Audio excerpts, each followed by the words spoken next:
রাসূলুল্লাহ সাল্লাল্লাহু আলাইহি ওয়াসাল্লাম এবং ইব্রাহিম আলাইহিস সালাম দুজনের মধ্যে অসাধারণ অনন্য সাধারণ কিছু মিল আছে। প্রথম কথা হচ্ছে নবী সাল্লাল্লাহু আলাইহি ওয়াসাল্লাম তিনি হচ্ছেন সমস্ত নবীগণের সাইয়্যিদ। সুবহানাল্লাহ। মিরাজের রাতে নবী সাল্লাল্লাহু আলাইহি ওয়াসাল্লামকে প্রথমে নেওয়া হয়েছে কোথায়? সেখানে নবী সাল্লাল্লাহু আলাইহি ওয়াসাল্লাম নবীদের ইমামতি করেছেন। বলেন সুবহানাল্লাহ। নবীগণের ইমামকে মুহাম্মদ রাসূলুল্লাহ সাল্লাল্লাহু আলাইহি ওয়াসাল্লাম। আবার আমাদের নবীকে যেমন নবীগণের ইমাম বলা হয়, ইব্রাহিম আলাইহিস সালামকে বলা হয় নবীগণের পিতা, নবীগণের আবুল আম্বিয়া ওয়াল মুরসালিন। যত নবীগণ আছেন সমস্ত নবীর পিতাকে ইব্রাহিম আলাইহিস সালাম, মুসলিম জাতির পিতাকে। আর আমাদের আদি পিতা হচ্ছে আদম আলাইহিস সালাম। ইব্রাহিম আলাইহিস সালামের দুই স্ত্রী, কয় স্ত্রী? একজনের নাম হাজরা আলাইহিস সালাম, আরেকজনের নাম সারা আলাইহিস সালাম। সারা আলাইহিস সালামের গর্ভে জন্ম নিয়েছেন ইসহাক আলাইহিস সালাম, আর হাজরা আলাইহিস সালামের গর্ভে জন্ম নিয়েছেন ইসমাঈল আলাইহিস সালাম। ইসমাঈল আলাইহিস সালামের বংশধরদের মধ্যে আমাদের নবী মুহাম্মদ সাল্লাল্লাহু আলাইহি ওয়াসাল্লামের জন্ম। সুবহানাল্লাহ। আমরা হচ্ছে বনু ইসমাঈল, আমরা কি বনু ইসমাঈল। আর ইসহাক আলাইহিস সালাম থেকে পরবর্তীতে ইয়াকুব আলাইহিস সালামের জন্ম। ইয়াকুব আলাইহিস সালামের আরেক এই ট্রাইবগুলো শুরু হলো কোথা থেকে? ইব্রাহিম আলাইহিস সালাম থেকে। এই কারণে তাকে বলা হয় নবীগণের পিতা। আমরা বলি father of nation, father of the nation, তাই বলি না? আর তিনি হচ্ছেন ফাদার অফ আম্বিয়া, নবীগণের পিতা। আর আমাদের নবী মুহাম্মদ সাল্লাল্লাহু আলাইহি ওয়াসাল্লাম নবীগণের নেতা, নবীগণের একজন পিতা, একজন কি নেতা। তাহলে আমরা নেতার উম্মত। আমরা কার উম্মত? নেতার উম্মতের হাতে এখন নেতৃত্ব নাই। নেতার উম্মতের হাতে কি নাই? সারা বিশ্বের নেতৃত্ব কি নেতার উম্মতের হাতে আছে? নেতৃত্বের কথা বললেই এক শ্রেণীর মুনাফিক আছে, খারেজি মারা শুরু করে। এই মুনাফিকদেরকে নিয়ে বড় সমস্যা। এরা তাসবিহ তাহলিল জিকির আজকার নামাজ রোজার মধ্যে ইসলামকে রাখতে চায়, ইসলামকে সমাজ অর্থনীতি রাষ্ট্রে নিয়ে যেতে চায় না। কেউ এদিকে নিয়ে যেতে না পারুক, যদি বলেও যে এটা ইসলামের অংশ, তাহলেই ওর অবস্থা খারাপ। নিয়ে যাওয়া তো অনেক দূরের কথা, এই রাস্তা তো অনেক কঠিন। খালি যদি বলে বা আকীদা লালন করে তাহলেই তাকে আহলে সুন্নাহ ওয়াল জামাত থেকে বের করে রাখে। এখন ইব্রাহিম আলাইহিস সালাম নবীগণের পিতা, আর আমাদের নবী মুহাম্মদ সাল্লাল্লাহু আলাইহি ওয়াসাল্লাম নবীগণের নেতা। মিল পাইছেন কি? আচ্ছা, সামনে যান।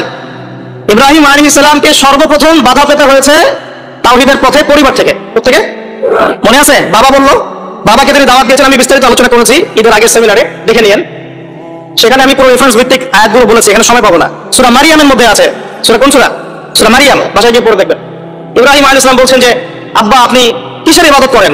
শুনেও না, দেখেও না, উপকার করতে পারে না, অপকার করতে পারে না। তার বাবার নাম কি বলেন? আজার। কি নাম? ওই এলাকার রাষ্ট্রনেতার নাম ছিল নমরুদ। কি নাম ছিল? 400 বছর হায়াত পেয়েছিল। কত বছর? 400 বছর হায়াত পাওয়ার পরে বলছে যে আমি আল্লাহ। নাউজুবিল্লাহ। একটা পর্যায়ে গিয়ে মানুষ দেখছে যে এত বছর ধরে বেঁচে আছে, আমার তো কিছুই হয় না, তখন বলছে যে সেই রব। নাউজুবিল্লাহ। ঠিক ফিরআউনের মতো। কে বলেছিল? ফিরআউন। আনা রাব্বুকুমুল আ'লা। কি বলেছিল? আমি তোমাদের মহান রব বলেছিল না? এই যে মিল পাচ্ছেন। ফিরআউনের ঘরে আল্লাহ পাক যেমন মূসাকে জন্ম দিয়েছেন, মানে মূসাকে প্রতিপালন করেছেন, জন্ম তো দেন নাই, প্রতিপালন করেছেন, ঠিক তেমনি আজারের ঘরে আল্লাহ রাব্বুল আলামিন তাওহীদের শেকড় ইব্রাহিম আলাইহিস সালামকে জন্ম দিয়েছেন। বুঝতে পারছেন? ঠিক ওইরকমই আল্লাহ রাব্বুল আলামিন আবু জেহেলদের সমাজে মুহাম্মদ সাল্লাল্লাহু আলাইহি ওয়াসাল্লামকে জন্ম দিয়েছেন।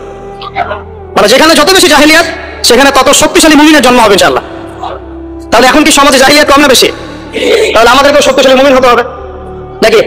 আল্লাহ তৌফিক দান করুন ইনশাআল্লাহ। যত বেশি জাহেলিয়াত ছড়াবে, তত বেশি শক্তিশালী তাওহীদপন্থী মানুষের জন্ম হবে ইনশাআল্লাহ। আর আমি যদি না হতে পারি, এটা আমার ব্যর্থতা। আমি না হতে পারলে কার ব্যর্থতা? আপনি না হতে পারলে আপনার ব্যর্থতা। কিন্তু আল্লাহ পাক যাকে কবুল করবেন সে হবেই ইনশাআল্লাহ। তো এই কবুলিয়াতের মধ্যে যদি আমরা পড়ি, তাহলে আমরা ধন্য হলাম না? এই কবুলিয়াত কি এমনি এমনি আসবে না? দোয়া করতে হয়, আল্লাহর কাছে চাইতে তো হয়, দোয়া করতে হয় যে আল্লাহ আমাকে কবুল করো, আল্লাহ আমাদেরকে কবুল করো। এই শিরক, এই বিদআত, এই হারাম, দোয়া না করলে তো আল্লাহ পাক কবুল করবেন না। আল্লাহ পাক দোয়া করতে বলেছেন না? আল্লাহ পাক তৌফিক দান করে যাবেন। যেখানে ফিরআউন সেখানেই মূসা, যেখানে আবু জাহেল সেখানেই মুহাম্মদ সাল্লাল্লাহু আলাইহি ওয়াসাল্লাম, যেখানে আজার সেখানে কে? ইব্রাহিম আলাইহিস সালাম। তো প্রথম বাধা পেয়েছেন পরিবার থেকে। বাবা বলল বাড়ি থেকে বের হয়ে যান। ইব্রাহিম আলাইহিস সালাম দাওয়াত দিচ্ছেন বাবাকে, আব্বা আপনি, আমার কাছে জ্ঞান এসেছে, সেই জ্ঞান অনুসরণ করেন। আপনি যে মূর্তিগুলোর উপাসনা করছেন, আমি ভয় করি যে আল্লাহ আপনাকে শয়তানের দলভুক্ত করে দিবেন, আযাব দিবেন আপনার প্রতি। পড়ে নিয়েন সূরা মারিয়াম। তখন আজার তিনি বলছেন, আজারকে নমরুদের প্রধান পুরোহিত, নমরুদ গভর্নমেন্টের প্রধান কে? পুরোহিত। পুরোহিত বোঝেন কিনা? বোঝেন না? ঠাকুর বোঝেন না? এখন নমরুদ বলছে, আজার বলছে এখান থেকে বের হয়ে যা, আমার বাসা থেকে বের হয়ে যা। যদি বের না হস আর আমার এই মিল্লাতে ফিরে না আসিস, আর এই আমার ইলাহ যেগুলো আমরা উপাসনা করি, এদেরকে যদি ত্যাগ করিস, তাহলে আমি তোর মাথা পাথর দিয়ে মেরে ফাটিয়ে দিব। এটা কার কথা? আজারের। তো ইব্রাহিম আলাইহিস সালাম তর্ক করলেন না, বললেন সালামুন আলাইক, আপনার উপর শান্তি বর্ষিত হোক। তিনি চলে গেলেন। বাড়ি থেকে কি হলেন? মানে প্রথম বাধাটা তিনি পেলেন কোত্থেকে? পরিবার থেকে। ঠিক মুহাম্মদ সাল্লাল্লাহু আলাইহি ওয়াসাল্লামের জীবন দেখেন, এই দুইজনের জীবনী পড়ে দেখবেন আগামী 7 দিনের মধ্যে, ঠিক আছে? আচ্ছা, এই ঘটনা মুহাম্মদ সাল্লাল্লাহু আলাইহি ওয়াসাল্লামের সাথেও ঘটেছে। তার আশপাশে আছে আবু জেহেল, আবু লাহাব, উতবা, সাইবা। এরা কারা? এরা কি পর না আপন? নিজের বংশের লোক না, নিজের পরিবারের লোক না। ব্যাস, তার সাথে বিরোধিতা শুরু হলো আগে পরিবার থেকে। ইব্রাহিম আলাইহিস সালাম যেমন পরিবারকে আগে দাওয়াত দিলেন, আমাদের নবীও তেমনি আগে পরিবারকে দাওয়াত দিয়েছেন। প্রথমে এসে পরিবারকে ইসলামের দাওয়াত দিয়েছেন। কিছু কিছু মানুষ কবুল করেছে, যেমন খাদিজা রাদিয়াল্লাহু আনহা, আলী ইবনে আবি তালিব, যায়েদ ইবনে হারেসা ইত্যাদি। আবার আবু জাহেল, আবু লাহাব এরা আবার কবুল করলো না, আবু তালেব এরা আবার কবুল করলো না। তো এখানে আমরা বুঝতে পারছি দিন প্রচার প্রতিষ্ঠার জন্য আগে পরিবার থেকে স্টার্ট করতে হবে। আগে পরিবারে দাওয়াত দিতে হবে। পরিবার বর্গ যদি লাইনে আসে আলহামদুলিল্লাহ, না আসলে তাদেরকে তাদের জায়গা ছেড়ে দিতে হবে, নিজের রাস্তা খুঁজে নিতে হবে। ঠিক মুহাম্মদ সাল্লাল্লাহু আলাইহি ওয়াসাল্লামও কিন্তু পরিবারকে দাওয়াত দিলেন, পরিবার কবুল করলো না, তিনি তার পথে চললেন। তিনি কি বসে গিয়েছিলেন? সমাজে দাওয়াতি কাজ চলমান থাকলো।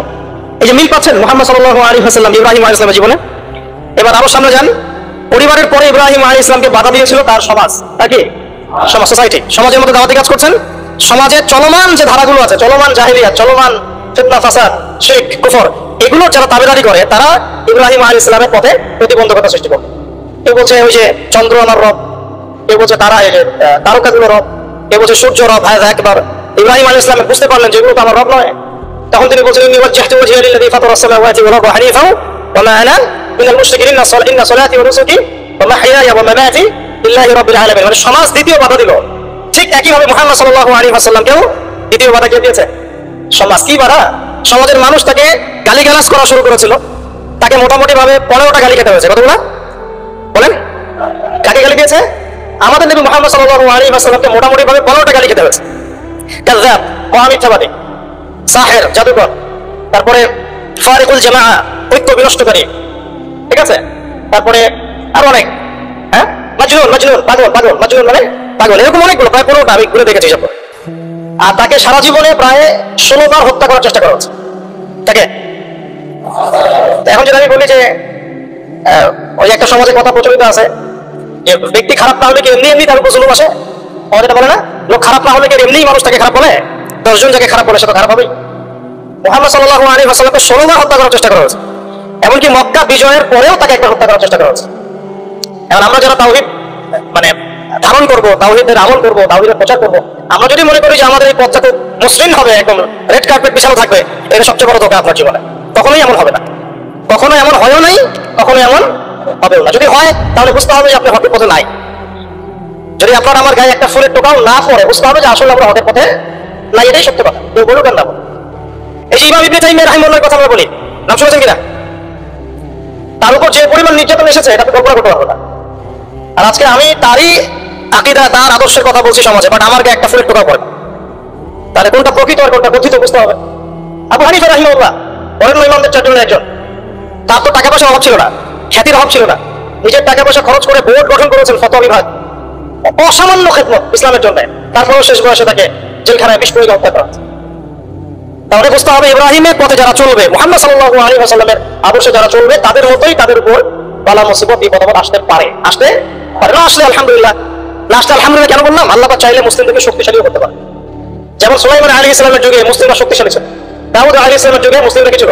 শক্তিশালী ছিল। ওমর ইবনে খাত্তাবের যুগে মুসলিমরা শক্তিশালী ছিল। আল্লাহ পাক চাইলে ওইরকম করেও নিয়ামত দিতে পারেন, আবার এভাবে পরীক্ষা নিতে পারেন। দুটো রাস্তাই হতে পারে।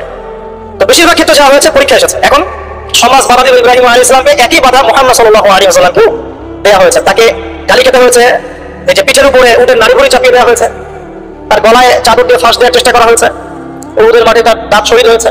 3 বছর, তিনটা বছর, 3 ঘন্টা না, 3টা বছর নবী সাল্লাল্লাহু আলাইহি ওয়াসাল্লামকে সাহাবীদেরকে একসাথে কিছু পাহাড়ের নিচে, ওটাকে বলে শিয়ারে আবু তালেব, এখানে রেখে দেওয়া হয়েছে। 3 বছর বয়কট, সোশ্যালি বয়কট। কেউ তাদের সাথে কথা বলবে না, তাদেরকে খাবার দিবে না, তাদের সাথে বিয়ে শাদী করবে না, কিছুই করবে না। এক ঘরে করা বোঝেন না, এক ঘরে করা, একদম সোশ্যালি বয়কট। 3 বছর গাছের ছাল পাতা খেয়ে তারা থেকেছে। 3 বছর।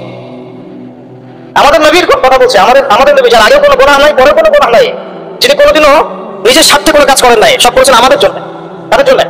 এমনকি তাকে দোয়া করার ইখতিয়ার দেওয়া হচ্ছে, আপনি একটা দোয়া করেন, যা চাবেন তাই দিব, আল্লাহ পাক বলছেন। আর তিনি বলছেন এই দোয়াটা আমি রেখে দিলাম, পরকালে আমি আমার উম্মতের জন্য সুপারিশ করবো। তিনি কি নিজের স্বার্থে কোনো কাজ করেছেন? তার উপরে এত জুলুম কেন আসলো তাহলে? ওই যে যারা ইব্রাহিম আলাইহিস সালামের তাওহীদের চর্চা করবে, মুহাম্মদ সাল্লাল্লাহু আলাইহি ওয়াসাল্লামের সুন্নতের চর্চা করবেন, তাদের উপরে এটা আসবে। আর এখানে সুবিধাবাদী ইসলাম পালন করলে আপনার কোনো সমস্যা নাই। সুবিধাবাদী ইসলাম যেমন মসজিদের সভাপতি হবেন, সুদও খাবেন, সমস্যা নাই। আপনি 5 ওয়াক্ত নামাজও পড়বেন, ঘুষ খাবেন। আপনি রোজা রাখবেন, এইদিকে মাশাআল্লাহ যাকাত দিবেন না। আপনি মাঝে মাঝে নফল দান সদকা করবেন, যাকাত দিবেন না। হজমরা করবেন, বছর বছর হজমরা করবেন, করে এসে সমাজে আল্লাহ বিরোধী যত লজ আছে সব বসানো শুরু করবেন। বুঝতে পারছেন? এই তো সুবিধাবাদী ইসলাম। আমরা তো বলি যে 90% মুসলিমের দেশ, এটা একটা মিথ্যা কথা। এই কথাটা একটা মিথ্যা কথা। মুসলমানের সংজ্ঞাই জানি না আমরা, মুসলমান কাকে বলে। আমি একটু পর দেখাচ্ছি মুসলমান কাকে বলে।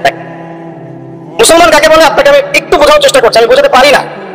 আমার একটা সমস্যা ফিল করছি আমি লাস্ট 5 বছর থেকে, যা বুঝতে পারছি এটা বুঝতে পারছি না। জানি না এই সমস্যা কবে দূর হবে। আর সমস্যা বাড়তেই আছে, যত বেশি আমি ওলামায়ে কেরামদের সোহবতে গিয়ে পড়ে আছে, তত বেশি আমার মধ্যে প্রবলেমটা বাড়ছে। আর আমি বুঝতে পারছি অনেক কিছু আপনি বুঝতে পারছেন। আমি বুঝতে পারছি যে মানে আসলে কিছুই হচ্ছে না, ফ্যান্টাসি। এটা যে অ্যাপ্রোপ্রিয়েট ভাষা প্রয়োগ করে বোঝাবো এটা আমি পারছি না। বুঝতে পারছি সারা ওয়ার্ল্ডের মুসলিমদের এমন দুরবস্থা, কিন্তু আমি আপনাকে বুঝতে পারছি। কোনো কোনো ক্ষেত্রে 30-40% কথা বলা আমাদের জন্য জায়েজ, বাকি 60% কথাবার্তা আমরা বলতে পারবো না। কেন বলতে পারবো না এটা আমাদের জিজ্ঞাসা করতে আসেন না। আপনার মধ্যে ম্যাচুরিটি থাকে, আপনি বুঝে নেন। কথাই বুঝতে পারছেন? এখন 90% মুসলিমের দেশ, মুসলিম কাকে বলে? আল্লাহ রাব্বুল আলামিন আমাকে বলেছেন, দেখেন আপনাকে আমাকে বলেছেন 5 ওয়াক্ত নামাজ পড়। আমি একটু ফ্র্যাঙ্কলি বললাম, 5 ওয়াক্ত নামাজ তোমরা পড়ো, 5 ওয়াক্ত নামাজ কায়েম করো। এই 5 ওয়াক্ত নামাজটুকু মুসলমানরা এখন পড়ে না। আপনি ফজরের নামাজে দেখেন তো কয়জন জামাতে আসে, কয়জন ফজরের নামাজ পড়তে পারি আমরা? আমরা তো বড় বড় কথা বলি, একামত দিন।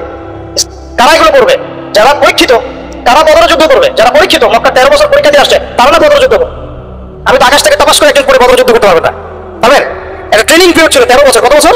13 বছর নবী সাল্লাল্লাহু আলাইহি ওয়াসাল্লাম তাদেরকে প্রশিক্ষিত করে করে করে করে করে এই জায়গায়। প্রশিক্ষণটা কিসের প্রশিক্ষণ? পরমাণের আধ্যাত্মিক প্রশিক্ষণ, ইমানের প্রশিক্ষণ।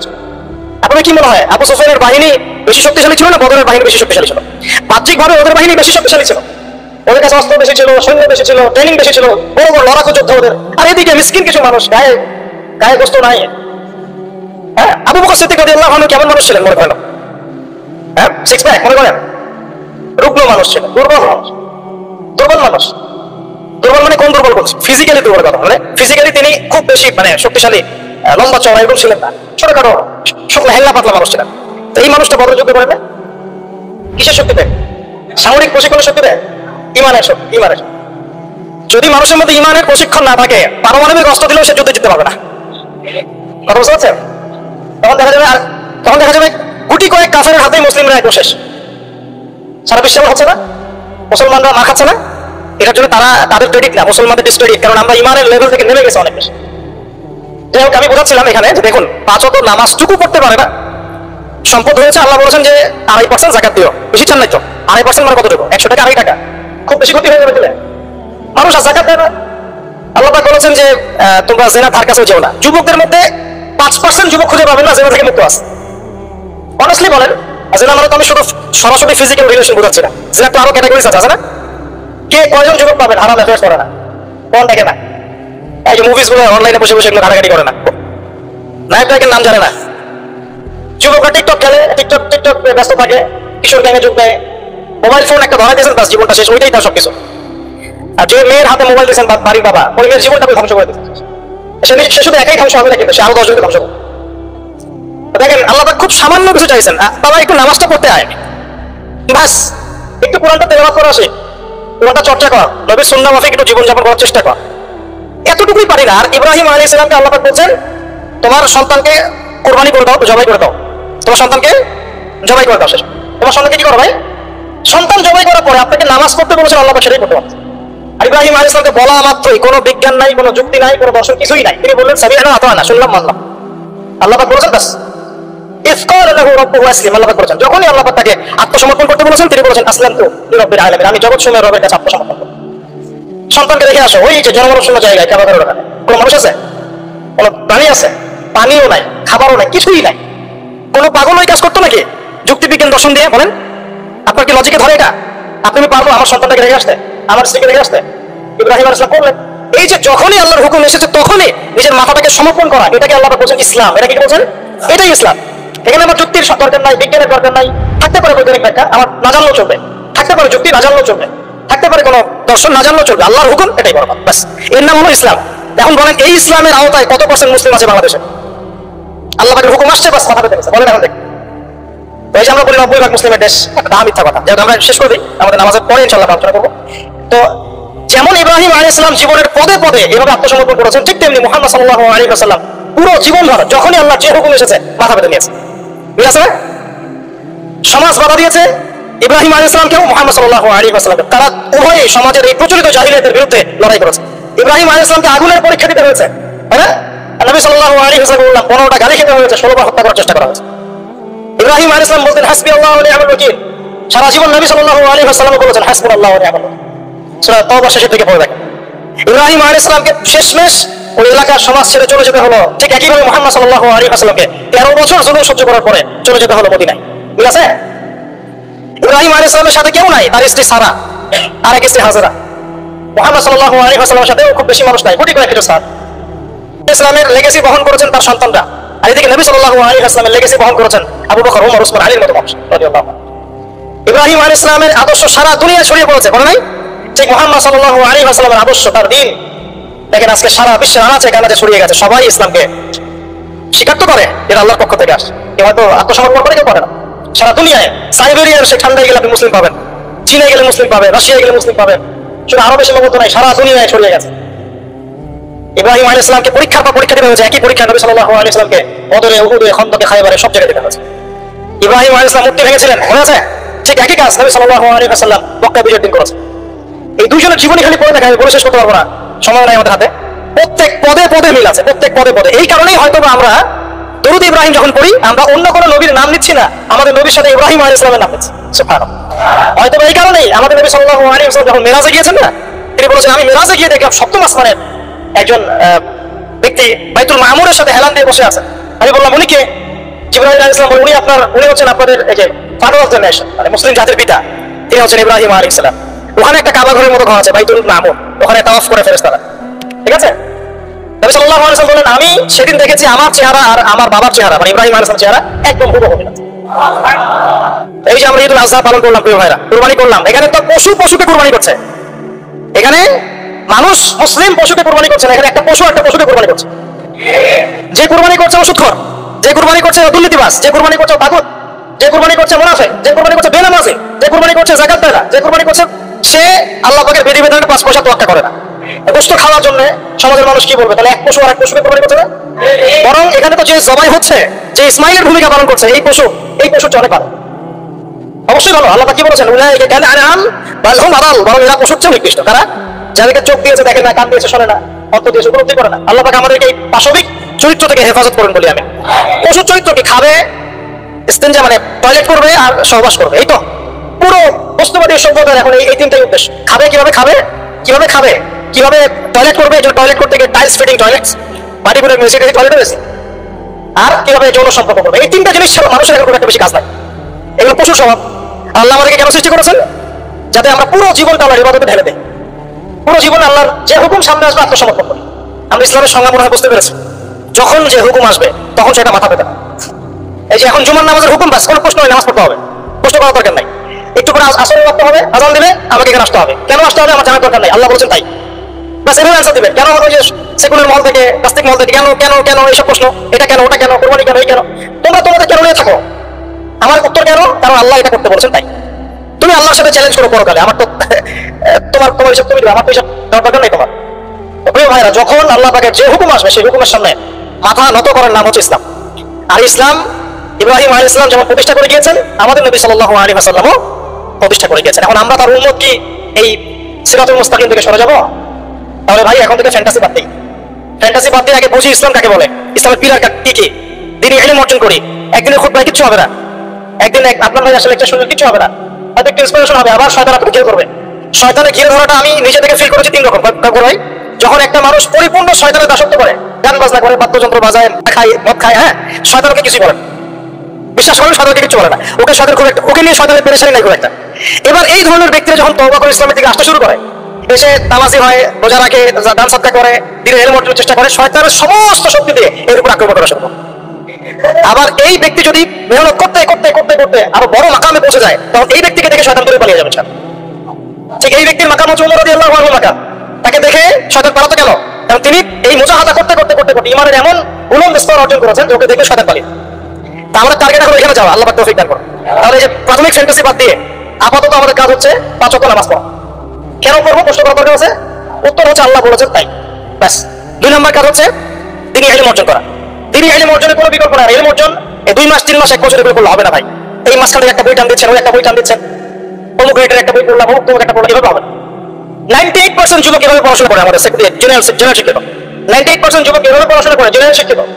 এই পড়াশোনা দিয়ে আপনি হয়তো কিছুটা জ্ঞান পাবেন, ভাষা জ্ঞান পাবেন, কিন্তু গভীরতা ঢুকতে পারবেন। গভীরতা ঢুকতে গেলে অবশ্যই ক্লাসিক্যাল একটা সিলেবাস ফলো করতে হবে। এই সিলেবাসের শুরুটাই হবে কোরআন থেকে, কি থেকে? এবং কোরআনের শুরু তেলাওয়াত না, এর ভিতরে ঢুকতে হবে অনুবাদ, এর তাফসীর পড়ার যোগ্যতা অর্জন করতে গেলে আরবি ব্যাকরণ লাগবে, আরবি ভাষা লাগবে, এখানে উসুল লাগবে। কিন্তু এগুলো একা একা আপনি শিখতে পারবেন না। বরেণ্য ওলামায়ে কেরামের কাছে সংযোগ রেখে মাদ্রাসায় যেতে হলে যান, ব্যাচ করে পড়তে হলে পড়েন, একা পড়তে পারলে পড়েন, যেভাবে পারেন সেভাবেই আপনাকে শিখতে হবে। অনলাইনে অনেক কোর্স হয়, আমরা হয়তো টুকটাক করি, কিন্তু অনলাইনে কোর্স 100% আপনাকে নলেজ দিতে পারবে না, আপনাকে অফলাইনে শিখতে হবে। এই জন্য প্রত্যেক জায়গায় মক্তব তৈরি করেন, আল্লাহ পাক তৌফিক দান করুন। প্রত্যেক এলাকায় মানে প্রতিষ্ঠিত মাদ্রাসা প্রতিষ্ঠা করেন এবং ইসলামের ক্লাসিক্যাল যে ধারা আছে এই ধারার মধ্যে থাকেন, বাইরে যাওয়ার দরকার। মানুষ এত বেশি বিভ্রান্তি ছড়িয়ে দিয়েছে সমাজে, প্রতিটা মাসালা নিয়ে মানুষের মধ্যে এখন ইখতিলাফ দেখা যায়, অথচ এটা কাম্য ছিল না।